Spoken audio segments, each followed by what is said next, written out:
Hello guys, welcome back to my channel. இன்றைக்கி நம்ம என்ன வீடியோ பார்க்க போகிறோம் அப்படின்னு பார்த்தீங்கன்னா, சோஷியல் இஷ்யூஸ் அப்படின்னா என்ன அப்படின்னு சொல்லிட்டு அதை பற்றின டீட்டெயில்டான சம்மரி தான் பார்க்க போகிறேன். சம்மரி பார்க்குறதுக்கு முன்னாடி நம்ம சேனலில் இது வரைக்கும் சப்ஸ்கிரைப் பண்ணாதவங்க மறக்காமல் சப்ஸ்கிரைப் பண்ணிக்கோங்க அண்ட் பக்கத்தில் உள்ள பெல் ஐக்கானே கிளிக் பண்ணிக்கோங்க. First of all social issue அப்படின்னா என்ன அப்படின்னு பார்த்தீங்க அப்படின்னா, அது ஒரு ப்ராப்ளம் என்னென்னா, நம்ம ஒரு இண்டிவிஜுவல், நம்ம ஒரு ஃபேமிலிக்குள்ளே அப்படின்னா நம்ம ஒரு 4-5 பேர் இருப்போமா, அந்த 4-5 பேருக்கு ஒரு ப்ராப்ளம் வந்ததுன்னா அது சோஷியல் இஷ்யூ ஆகாது. அதே இது ஒரு ப்ராப்ளம் மொத்தமாக ஒரு குரூப் ஆஃப் பீப்புள் இல்லை அப்படின்னா ஒரு சொசைட்டியை அஃபெக்ட் பண்ணும்போது அதை தான் சோஷியல் இஷ்யூ அப்படின்னு சொல்லிட்டு சொல்கிறோம். அண்ட் இப்போ எக்ஸாம்பிளுக்கு என்ன சொல்லலாம் அப்படின்னா, இப்போ ஜல்லிக்கட்டுக்கு ப்ரோட்டஸ்ட் பண்ணோம் இல்லையா, இப்போது தூத்துக்குடியில் ஸ்டெர்லைட் ப்ராப்ளம் வந்ததில்ல, அது எல்லாமே பார்த்தீங்க அப்படின்னா சோஷியல் இஷ்யூ. ஏன்னா அது ஒரு தனி மனிதன், அதாவது ஒரு இண்டிவிஜுவல் அந்த ப்ராப்ளம்னால அஃபெக்ட் ஆகலை. ஒரு குரூப் ஆஃப் பீப்புள் இல்லை அப்படின்னா ஒரு சொசைட்டி அஃபெக்ட் ஆகிறதுனால அது எல்லாமே சோஷியல் இஷ்யூவாக கன்சிடர் பண்ணப்படுது. அண்ட் சோஷியல் இஷ்யூ அப்படின்னு பார்த்தீங்க அப்படின்னா அதுக்கு காரணம், அந்த சோஷியல் இஷ்யூ வர்றதுக்கு காரணம் நிறைய விதமான காரணம் இருக்குது. என்விரான்மெண்டலாக இருக்கலாம், இன்ஸ்டிடியூஷனால் இருக்கலாம், அண்ட் கல்ச்சுரல்ஸ்னால இருக்கலாம், பீப்புள்ஸ்னால இருக்கலாம், அண்ட் பவர் ஸ்ட்ரக்சர்னால இருக்கலாம். அதே மாதிரி நிறைய ப்ராப்ளம்ஸ் இருக்குது. அண்ட் அதெல்லாம் என்ன அப்படின்னு சொல்லிட்டு நம்ம ஒன்று ஒன்றா டீட்டெயில்டாக பார்த்தலாம் வாங்க. ஃபர்ஸ்ட் ஆஃப் ஆல் பார்த்தீங்கன்னா பாவர்ட்டி சொல்கிறாங்க. பாவர்ட்டி அப்படின்னா வறுமை. இப்போ ஒருத்தங்களோட பேசிக்கான நீட் என்ன அப்படின்னு பார்த்தீங்கன்னா, food, shelter, education and health care, இதெல்லாமே பேசிக்காக சொல்கிறாங்க. முன்னாடி ஃபுட்டு, ஷெல்டர், க்ளோத்ஸ், இது எல்லாமே ரொம்பவே இந்த உலகத்தில் வாழ்கிற ஒவ்வொரு மனுஷனுக்குமே தேவையானது இந்த 3. அண்ட் அதுக்கப்புறம் பார்த்திங்க அப்படின்னா எஜுகேஷன் அண்ட் ஹெல்த் கேர், இது எல்லாமே இருக்கிறது தான் ஒரு பேசிக்கான நீட். ஒரு ஆடம்பரமான வாழ்க்கை இல்லாமல் ஒரு பேசிக்கான நீட். ஆனால் இதுவுமே இல்லாமல் இந்த உலகத்தில் நிறைய பேர் வாழ தான் செய்கிறாங்க. அண்ட் இந்த சொசைட்டியில் அது ஒரு பெரிய டிஸ்அட்வான்டேஜஸ் அண்ட் அது ஒரு இன்இக்வாலிட்டிங்கிறத சொல்லலாம். ஏன்னா எல்லாருமே இந்த இதில் ஒரு இடத்துல வாழ்கிறோம், எல்லாருமே இந்த உலகத்தில் படைக்கப்பட்டு வாழ்கிறோம் அப்படின்னா ஒவ்வொருத்தங்க ஒவ்வொரு மாதிரி இருக்கிறது. அண்ட் ஃபினான்ஷியலி ஹையாக இருக்கிறவங்களும் இருக்காங்க, ரொம்ப லோவாக இருக்கிறவங்களும் சேம் சொசைட்டியில் தானே இருக்காங்க. ஸோ பாவர்ட்டி ஒரு சோஷியல் இஷ்யூ வர்றதுக்கு ஒரு முக்கியமான காரணம்னு சொல்கிறாங்க. அண்ட் பாவர்ட்டினால என்னென்னலாம் ஆகுது அப்படின்னு பார்த்தீங்கன்னா, ஒரு unemployment, economic disputes and lack of education. நமக்கு சாப்பிட்றதுக்கே வழி இல்லைங்கிறப்போ எஜுகேஷனை பற்றிலாம் திங்க் பண்ண மாட்டாங்க. நமக்கு எஜுகேஷன் ஈஸியாக கிடைக்குது, நம்மளோட பேரண்ட்ஸ் கொடுக்குறாங்க அப்படிங்கிறதுனால எல்லாருமே எஜுகேட்டடாக இருப்பாங்க அப்படிங்கிற அவசியம் இல்லை. ஸோ இது எல்லாமே ஒரு சோஷியல் இஷ்யூவாக கன்சிடர் பண்ணப்படுறாங்க. இப்படி ஒரு ஹெல்த் கேர் இல்லை அப்படின்னா அந்த பேபிஸ் எல்லாமே ஒரு மால் நியூட்ரிஷனாக இருக்கும். அண்ட் ஒரு யங்ஸ்டர்ஸாக இருக்கட்டும், ஒரு ஓல்டேஜாக இருந்தாங்க அப்படின்னா அவங்களுக்கு ஒரு ப்ராப்பரான மெடிசின் கிடைக்காது. ஸோ பாவர்ட்டி ஒரு பெரிய சோஷியல் இஷ்யூன்னு சொல்கிறாங்க. நெக்ஸ்ட்டு பார்த்திங்க அப்படின்னா சோஷியல் இஷ்யூ அப்படின்னாலே இது ஒரு ஓனாக எழுதுகிற டாபிக் அப்படின்னு வச்சுக்கோங்களேன். நீங்கள் நம்ம கொடுக்குற நோட்ஸை நீங்கள் அப்படியே எடுக்கலனாலும் பரவாயில்ல, நான் சொல்கிறத வச்சு உங்களுக்கு என்ன புரிஞ்சுதோ அதை நீங்கள் குட்டி குட்டி ஹிண்ட்ஸ் மாதிரி எடுத்து வச்சுக்கிட்டீங்க அப்படின்னா எக்ஸாமுக்கு முன்னாடி பார்க்கும்போது கண்டிப்பாக உங்களுக்கு ஞாபகம் வரும். ஸோ ஹிண்ட்ஸ் எடுக்கல அப்படின்னா என்னது அப்படின்னே தெரியாது. நீங்கள் ஹிண்ட்ஸ் எடுத்து வச்சுட்டீங்க அப்படின்னா அட்லீஸ்ட் இது என்னென்ன டாப்பிக்கில் இதெல்லாம் வரும் அப்படின்னு சொல்லிட்டு தெரியும். ஸோ சொல்ல நோட்ஸ் எடுத்துக்கோங்க. நெக்ஸ்ட்டு பார்த்திங்க அப்படின்னா அன்எம்ப்ளாய்மெண்ட். இப்போது ஜாப் ஆப்பர்ச்சுனிட்டிஸ் இருந்தாலுமே அதுக்கான வாய்ப்புகள் நமக்கு நிறையா இருந்தாலுமே நம்ம பிளேஸ் ஆகிறது ரொம்ப கம்மியாகிட்டே வருது. ஏன்னா முன்னாடிலாம் எஜுகேஷன் பர்சன்டேஜ் கம்மி அண்ட் ஜாப் ஆப்பர்ச்சுனிட்டி எல்லாத்துக்குமே ஈஸியாக நம்ம ஜாப் நம்ம அக்வயர் பண்ணிக்கலாம். இப்போ பார்த்திங்க அப்படின்னா மேக்ஸிமம் ஆஃப் பீப்புள் எவ்வளோ கஷ்டப்பட்டாலும் நம்ம எஜுகேஷன் எல்லாருமே படிக்கிறதுனால ஜாப் ஆப்பர்ச்சுனிட்டிஸ்லாம் தாண்டி நம்ம ஒரு வேலைக்கு பிளேஸ் ஆகிறது ஒரு பெரிய டிமாண்டாக இருக்குது. ஸோ அதுவே ஒரு ஃபினான்ஷியல் டிசபிலிட்டியை நமக்கு கொண்டு வருது அப்படின்னு சொல்லிட்டு சொல்லலாம். இன்கம் குறைக்குது. அண்ட் இது ஒரு அன்எம்ப்ளாய்மெண்ட்டுங்கிறது ஒரு பெரிய சோஷியல் இஷ்யூவை பார்க்குறாங்க. அண்ட் அன்எம்ப்ளாய்மெண்ட்ரி அப்படிங்கிற சோஷியல் இஷ்யூனால ஒரு எக்கனாமிக் டவுன் டர்ன்ஸ் எல்லாம் வருது. அண்ட் பார்த்தீங்க அப்படின்னா automation reduction demand for manual labour. அந்த மேனுவல் லேபர்ஸ் எல்லாமே குறையிறாங்க. ஏன்னா எல்லாருமே படிப்புக்கு தான் வேலைக்கு போகணும் அப்படிங்கிறப்போ யார் தான் வந்து இந்த மற்ற வேலையெல்லாம் பார்ப்பா? மேக்ஸிமம் வந்து எனக்குள்ளே இந்த கேள்வி வரும்.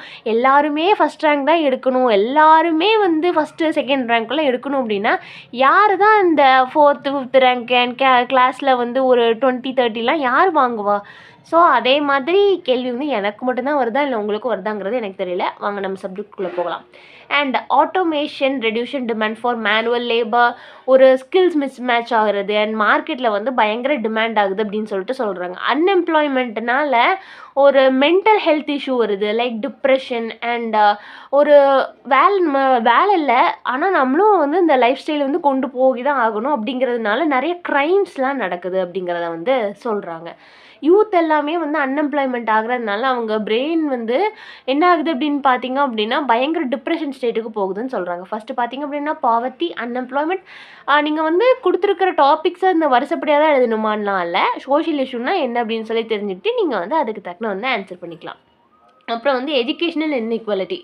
அண்ட் எஜுகேஷ்னல் இன்இக்வாலிட்டிங்கிறப்போ வந்து இந்த சொசைட்டியில் வந்து எல்லாத்துக்குமே வந்து ஈக்குவலான எஜுகேஷன் கிடைக்குதா அண்ட் சேமான எஜுகேஷன் கிடைக்குதா அப்படின்னு கேட்டிங்கன்னா நோ. இப்போ வந்து எஜுகேஷன் வந்து ஒரு பெரிய பிஸ்னஸ் அண்ட் பிஸ்னஸ் ஸ்ட்ராட்டஜியாக வந்து மாறிட்டுருக்கு. ஸோ எஜுகேஷனில் வந்து ஒரு பயங்கரமான இன்இக்வாலிட்டி இருக்க தான் செய்யுது. கவர்மெண்ட் ஸ்கூல்ஸில் ஒரு மாதிரி, ப்ரைவேட் ஸ்கூல்ஸில் ஒரு மாதிரி, ஸ்டேட் போர்டில் ஒரு மாதிரி, சிபிஎஸ்சி ஐசிஎஸ்சி அப்படின்னு சொல்லிட்டு பேரண்ட்ஸ் எல்லாமே வந்து எஜுகேஷன் சிஸ்டமை நோக்கி ஓடிட்டு தான் இருக்காங்க. பல லட்சங்கள் வந்து செலவு பண்ணி ப்ரீகேஜி எல்கேஜிக்கு சேர்க்குற ஆட்களுமே இருக்காங்க. ஸோ எஜுகேஷன் சிஸ்டமில் வந்து ஒரு இன்இக்வாலிட்டி இருக்குது. அண்ட் அந்த எஜுகேஷ்னல் இன்இக்வாலிட்டியுமே வந்து ஒரு பயங்கரமான சோஷியல் இஷ்யூ தான். அண்ட் அதுவுமே வந்து ஒரு சோஷியல் இஷ்யூவை வந்து க்ரியேட் பண்ண தான் செய்யும் அப்படிங்கிறத சொல்கிறாங்க. நெக்ஸ்ட்டு பார்த்திங்க அப்படின்னா டிஸ்கிரிமினேஷன் அண்ட் இன்இக்வாலிட்டி. டிஸ்கிரிமினேஷன் அப்படிங்கிறப்போ வந்து race, gender, religion, ethnicity and இது பயங்கரமான இதெல்லாமே வந்து ஒரு டிஸ்ஈக்வாலிட்டி அண்ட் இன்இக்வாலிட்டியும் டிஸ்கிரிமினேஷனையும் வந்து க்ரியேட் பண்ணும். என்னென்னு பார்த்திங்க அப்படின்னா பொண்ணுனா இப்படி தான் இருக்கணும் அண்ட் பையன்னா நம்ம என்ன வேணால் பண்ணலாம், அவன் என்ன பண்ணாலும் தப்பில்லை, பொண்ணு தானே பொறுத்துப்போ அப்படின்னு சொல்கிறது வந்து குறைஞ்சிருந்தாலும் ஆனால் இன்னும் சொல்கிறவங்க வந்து இருக்க தான் செய்கிறாங்க. அது மட்டும் இல்லாமல் ரிலீஜியனை வச்சு நிறைய டிஸ்கிரிமினேஷன் இருக்குது அண்ட் நம்மளோட கலரை வச்சு கூட வந்து பயங்கர டிஸ்கிரிமினேஷன் இன்னும் இருந்துட்டு தான் இருக்குது. அண்ட் இதெல்லாம் பார்த்திங்க அப்படின்னா ஒரு இன்இக்வாலிட்டியை வந்து க்ரியேட் பண்ணுது அப்படிங்கிறத சொல்கிறாங்க. அண்ட் டிஸ்கிரிமினேஷன்லேயே வந்து எத்தனை டைப் சொல்கிறாங்க அப்படின்னா 3 மெயினான டைப் சொல்கிறாங்க. Racial discrimination, gender inequality, religious டிஸ்கிரிமினேஷன்னு சொல்கிறாங்க. ரேஷியல் டிஸ்கிரிமினேஷனுங்கிறப்போ என்ன அப்படின்னு பார்த்தீங்கன்னா unequal treatment based on race and ethnicity. ஒரு ரேஸ் அண்ட் எத்னிசிட்டியை வச்சு நம்மளை வந்து அன்இக்வலாக ட்ரீட் பண்ணுறதை தான் வந்து ரேஷியல் டிஸ்கிரிமினேஷன் சொல்கிறாங்க. அண்ட் ஜெண்டர் இன்இக்வாலிட்டி அப்படிங்கிறப்போ வந்து ஒரு மேலாக இருக்கட்டும், ஃபீமேலாக இருக்கட்டும், ட்ரான்ஸ்ஜெண்டராக கூட இருக்கட்டும், 3 பேத்துக்குமே வந்து ஒரு ஈக்குவலான இது இருக்குதா, ஈக்குவல் ரைட்ஸ் இருக்குதா அப்படின்னு கேட்டிங்கன்னா நோ. ஈக்குவலான ஆப்பர்ச்சுனிட்டிஸ் இருக்குதான்னு கேட்டிங்கன்னா நோ. ஸோ வந்து இது வந்து ஒரு ஜெண்டர் இன்இக்வாலிட்டி.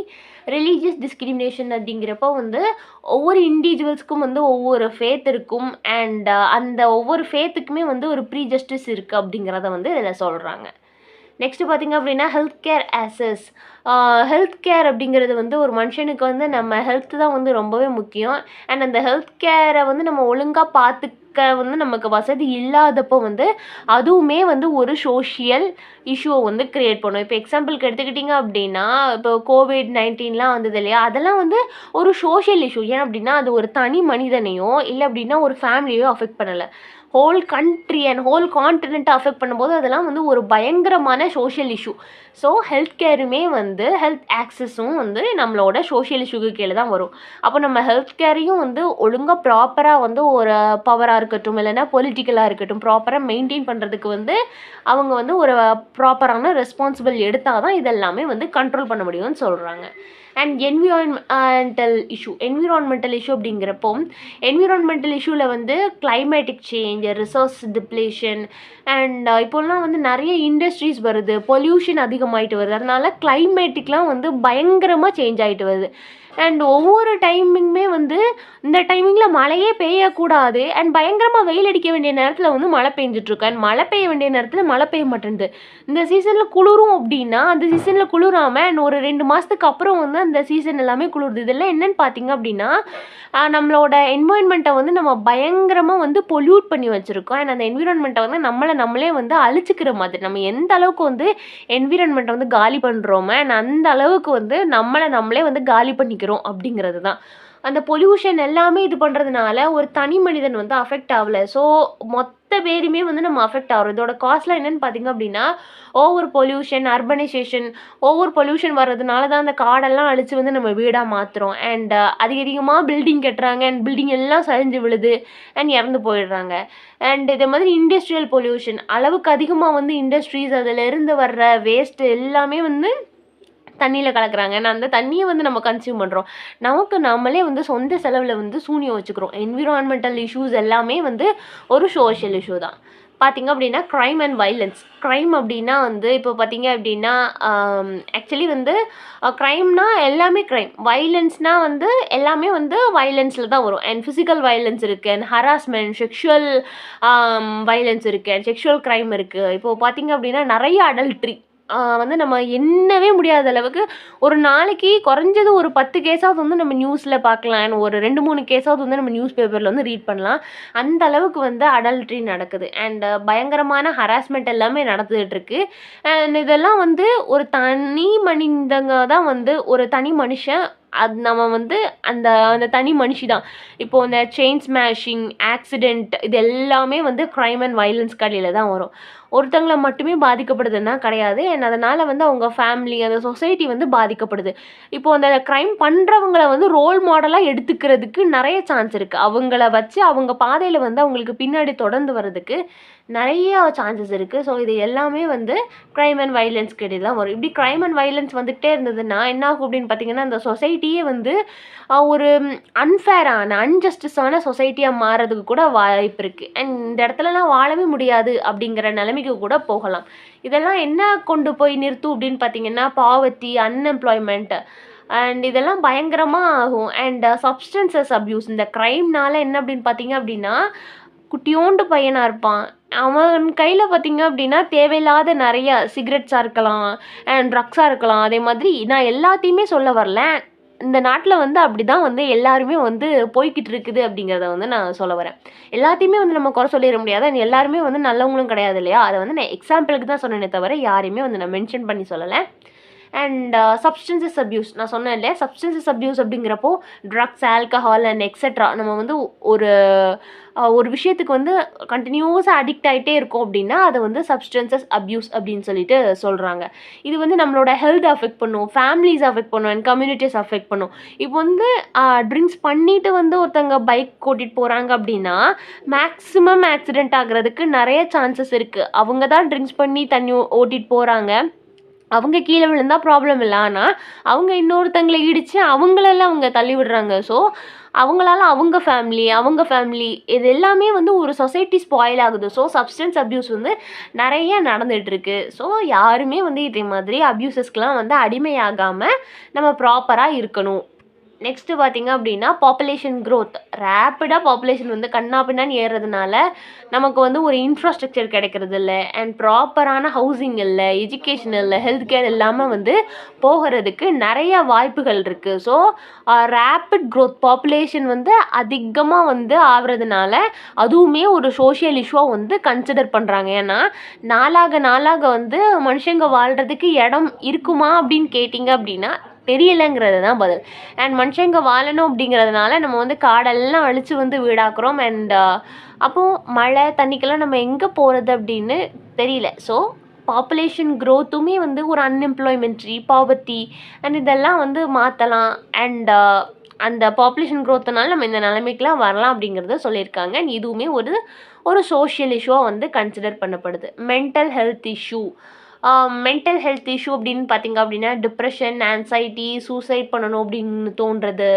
இதோ அந்த மென்டல் இஷ்யூ வர்றதுக்கு காரணம் என்னன்னு பார்த்தீங்கன்னா, சோஷியல் ஐசோலேஷன். ஒரு சொசைட்டினால வந்து ஒதுக்கப்பட்டவங்க அண்ட் சொசைட்டியில் வந்து ஏற்றுக்காத போனவங்க, இவங்க எல்லாமே வந்து இப்படி வர்றதுக்கு வந்து வாய்ப்புகள் இருக்குது. ஃபினான்ஷியல் ஸ்ட்ரெஸ்ஸாக இருக்கலாம், ட்ராமா ஆர் அப்யூஸ், இதே மாதிரி பயங்கரமாக இருக்கிறதுனால ஒரு மென்டல் ஹெல்த் இஷ்யூக்கு வந்து இது பண்ணுறாங்க. அண்ட் இந்த மென்டல் ஹெல்த் இஷ்யூக்கும் காரணம் வந்து ஒரு சொசைட்டி அப்படிங்கிறதுனால இதை வந்து சோஷியல் இஷ்யூவாக வந்து நம்ம கன்சிடர் பண்ணிக்கலாம். நெக்ஸ்ட்டு பார்த்திங்க அப்படின்னா கரப்ஷன் அப்படின்னா ஊழல் லஞ்சம் அப்படின்னு சொல்லுவாங்கள்ல, அதுதான். நான் சொல்லவே தேவையில்லை. மேக்ஸிமம் வந்து இந்த வீடியோ பார்க்குறவங்களுக்கே வந்து தெரிஞ்சிருக்கும் ஊழல் லஞ்சம் அப்படிங்கிறது எல்லாமே. இது வந்து ஒரு அதிபயங்கரமான சோஷியல் இஷ்யூவை வந்து கன்சிடர் பண்ணப்படணும் அண்ட் கன்சிடர் பண்ணுறாங்க. பார்த்திங்க அப்படின்னா ஒரு இன்ஸ்டிடியூஷன்லையாக இருக்கலாம், இல்லைனா ஒரு பவர் அத்தாரிட்டியில் இருக்கிறவங்களாக இருக்கலாம். இதனால் வந்து இந்த கரப்ஷனால் வந்து நிறைய பீப்புள்ஸ் வந்து பாதிக்கப்படுறாங்க. வறுமை கோட்டுக்கு கீழே இருக்கிறவங்களும் பாதிக்கப்படுறாங்க அண்ட் மேலே இருக்கிறவங்க வந்து ஆஸ் யூஷுவல் அவங்களும் பாதிக்கப்படுவாங்க தான். ஆனால் இவங்கெல்லாம் அடித்தட்டு மக்கள் அப்படி சொல்லுவாங்கள்ல, அவங்கெல்லாம் வந்து ரொம்ப பயங்கரமாக பாதிக்கப்படுறாங்க. ஸோ அந்த கரப்ஷன் ஃப்ரீயான சொசைட்டி வந்து கண்டிப்பான முறையில் தேவை. நாளைக்கு வந்து நம்மளும் வந்து இந்த சொசைட்டியில் வந்து ஒரு ஆஃபீஸர்ஸாக வந்து இருக்கிறப்போ நம்ம வந்து இதெல்லாம் தெரிஞ்சுக்கிட்டோம் அப்படின்னா வச்சுக்கோங்களேன், நம்ம வந்து இந்த மாதிரி பீப்புள்ஸ்லாம் வந்து கொஞ்சம் ஃபேராக இருக்கணும். யார்ட்டையுமே அன்ஃபேராக இருக்கக்கூடாது. முடிஞ்ச அளவுக்கு வந்து கரப்ஷனை வந்து நம்ம கண்ட்ரோல் பண்ணலாம். லஞ்சம் வந்து கொடுக்குறதும் தப்பு அண்ட் வாங்குறதும் தப்பு தான். ஸோ இதுவுமே வந்து ஒரு பயங்கரமான சோஷியல் இஷ்யூ தானே. Next gender based violence. பொண்ணு தானே, பொறுத்துட்டு போ, உன்னோட அண்ணன் தானே, உன்னோட ஹஸ்பண்ட் தானே, உன்னோட அப்பா தானே, அடித்தா என்ன, அடி வாங்கிக்கோ. இதே மாதிரி domestic violence, physical violence, emotional violence, sexual violence, இது எல்லாமே வந்து ஒரு இண்டிவிஜுவல், அதாவது ஒரு பர்டிகுலர் விமனாக இருக்கலாம், இது எல்லாமே வந்து ஒரு சொசைட்டியல் சேஃப்டி கிடையாது. அண்ட் இதே மாதிரி ஒரு ஜெண்டர் பேஸ்டான வைலன்ஸுங்கிறது வந்து ரொம்பவே ஒரு தப்பான விஷயம். நிறைய அடல்ட்ரி வந்து இப்போது கேர்ள்ஸை நோக்கி, விமன்ஸை நோக்கி அண்ட் எல்லா பாய்ஸையும் வந்து நம்ம தப்பு சொல்லக்கூடாது அண்ட் முடியாது.